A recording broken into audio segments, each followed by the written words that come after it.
Okay, so I engage in like a 3-day water fast, occasionally every 4 to 5 months.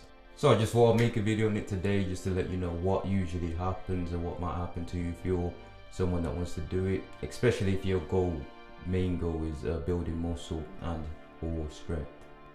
So why do we do a 3-day water fast? Are we crazy? Do we like torturing ourselves? No, it's actually a great reset for the brain and for the body.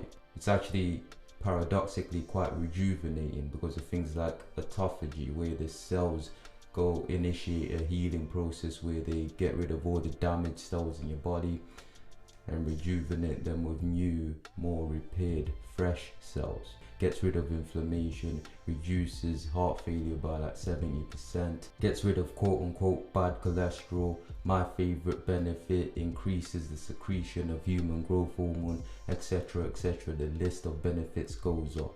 Down to the nitty gritty, can you actually train while fasting? Depending on how you feel, on day one it's one of the best days to train because you've probably fed the day before entering day one of fasting. You still feel great, you still have energy. If you carb loaded the day before, then you're gonna get a lot of energy if you're training on fast day one, early morning or maybe in the afternoon.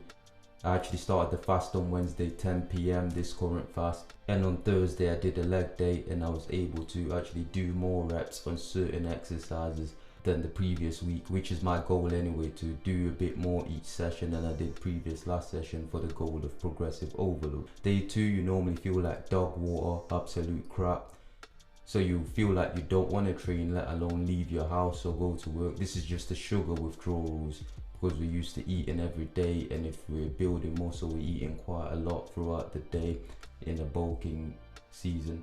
So you will feel like dog water on day 2 for this reason, but when you muster up the willpower to actually train, you find that your session is just fine, you can get it done, you're not gonna break, you're not gonna die, you'll be fine. On day 3, this is particularly one of the best days because you've switched from relying on glucose and sugar into relying on ketones for your main source of energy, which is coming from all the fat that your body was eating up. And you will feel great, you feel more mentally clear and more energetic than you actually do when you are feeding.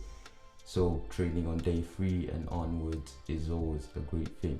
The most important thing for me, what I was always worried about and what you might be worried about, does fasting eat into your muscle and or strength? The answer to this might surprise you. If you do well on keeping up with your micronutrients and macronutrients, such as getting enough protein, enough fat, enough carbohydrate, enough calories when you are feeding, when you are eating normally, if you're a pretty consistent guy or gal and you do well in that department, when you actually do get to fasting, your body normally has enough resources to tap into, so it doesn't have to eat your muscles and get catabolic in order to get its energy. So just make sure you're eating enough protein, enough calories, enough of the other major macronutrients when you're not fasting. And if you ever want to do a 3-day fasting window like what I'm doing here, you should be fine. Your muscle mass won't be eaten into. Though if you do take this past 3 days, 5 days, 6, 7 days, 8 days, your body will start getting catabolic and eating into your muscles for energy. So you don't want that, and that's particularly why I only do 3 days. Like I said, I started the fast on Wednesday, weighed myself, I was 72 kilos. I'll put the conversion to pounds on the screen. On the day of breaking the fast, I'd gone down to 68 and a half kilos, which is quite a decrease, but most of that was water weight and fat. My muscle still feels strong, so I'm not too worried about that, and most of that weight, if it was water weight, will be gained back in a couple of days of feeding. A couple of things that help me that might help you if you are fasting: you can have your black coffee if you're someone that's dependent on caffeine. I'm not that dependent on caffeine, so I didn't need to do that. Another thing that really helped me was Himalayan pink salt. Pink salt actually has 0 calories, so it would not break your fast, so I got a bit of pink salt, put in some water and drank that every time I felt low on energy or felt hazy or too hungry.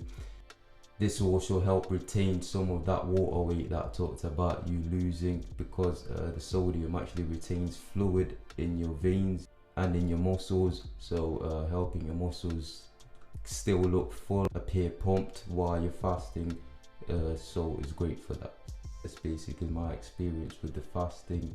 Those are basically my questions about it that I've been able to answer myself from doing a 3-day fast, occasionally 4 to 5 months apart each one. And if this is something you're looking to try, I'd say consult with your doctor first, because I have to give this disclaimer. I personally don't consult with my doctor because evolution wise, humans have always had to go through periods of fasting anyway. There was periods where they couldn't get food, and there's periods where they could get food and had to feed loads because they know they're going to run out of food. So your body's more than capable of going a few days without food. But even still, do consult your doctor, because I don't know, you might be pre-diabetic or something like that. But yeah, with all that being said, I hope you found this video helpful. If you did, share it to someone else who you think it will help. If you're a regular subscriber, a big thank you to you. You make the channel what it is. And with all that being said, I'll see you in the next video.